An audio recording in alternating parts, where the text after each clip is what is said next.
1.5 મહિનાથી તમે જુઓ તો વડોદરાની અંદર બનેલા 2 બનાવ, તેમાં એક પહેલા ગણપતિપુરી ઈંડા અને બીજા નંબરમાં ગરબી પર, ત્યાં પણ ગરબી મંડપની હતો અને ગરબા મંડપની ઉપર પથ્થરમારો થયો.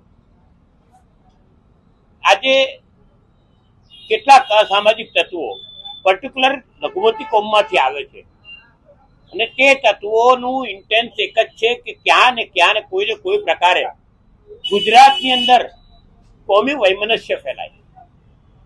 આવા તત્વોને ખરેખર કડક હાથે સરકારે કાર્યવાહી કરવી જોઈએ. પ્રજાએ પણ જાગૃત થવું પડે. હું તો લઘુમતી કોમના પરધર્મીઓને, મારા મિત્રોને સમજાવું છું કે તમે તમારી કોમમાં આવા તત્વો જે છે શોધીને બહાર કાઢો. હું કાયમ એક શબ્દ વાપરું છું કે ધર્મ કરતા રાષ્ટ્ર મહાન છે, પણ રાષ્ટ્ર મહાન છે ની ભાવનામાં કોમી વૈમનસ્ય ફેલાવી, લોકોના ધાર્મિક તહેવારો પર ખોટા વિઘ્નો ઉભા કરવા એ ખોટી વાત છે. સમાજની અંદર તમારા જયારે તહેવાર હોય છે ત્યારે અમે કોઈ પણ દિવસ કોઈ કાકરીચારો ન થાય તેનું ધ્યાન રાખતા હોઈએ છીએ. ત્યારે શા માટે સનાતનીઓના તહેવાર પર જ આ રીતના પ્રહારો થાય? આ ક્યાંય ચલાવી લેવા જેવું નથી. ફરી કહું કે લોકોએ પણ જાગૃત થવાની જરૂર છે.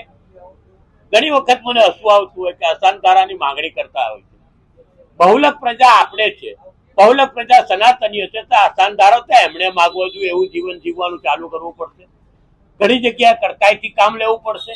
આ તત્વોને ઓળખી કાઢવા પડશે ને સમાજમાંથી ઉકેલીને બહાર કાઢવા પડશે. કારણ કે વર્ષોથી આપણે જોઈએ છે જ્યારે તહેવાર આવે ત્યારે, ગયા વર્ષે તમે જોયું હશે કે ગણપતિમાં સુરતમાં ગૃહમંત્રીના વિસ્તારની અંદર ગણપતિ પર કાકરીચારો થયો હતો. આ વખતે જે જગ્યાએ ગૃહમંત્રી પ્રભારી છે ત્યાં ગણપતિનો કાકરીચારો થયો. અને ત્રીજો બનાવ આ દહેગામનો છે કે જે તમારાથી બહુ નજીક છે, ગાંધીનગરથી. આ આવું થતું હોય ત્યારે રાજકારણીઓ શું કરે છે? ઘણી વખત પોલીસ સમાધાનકારી પ્રવૃત્તિ અપનાવે.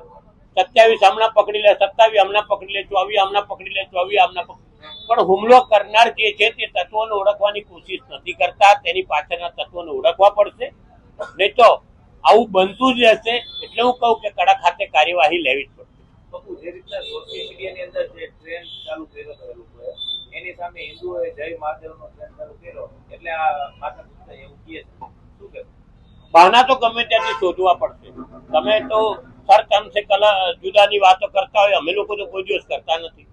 ને જય મહાદેવ અમારે તો કાયમ માટે ચાલતી પ્રક્રિયા છે. જય મહાદેવની વાત ને સનાતનની પ્રવૃત્તિ છે. દેવાદિદેવ શિવનું નામ છે, વારંવાર લેવાતું હોય છે. એ બાબતમાં વાંધો કરવો, તમે યા અલ્લાહ યા હુસેન કરીને હુમલા કરો છો. અમે તો જય મહાદેવ કરીને હુમલા નથી કરવા પડતા, પણ એ કરવાનો વખત આવશે ને ત્યારે બહુ તકલીફો ઉભી થશે.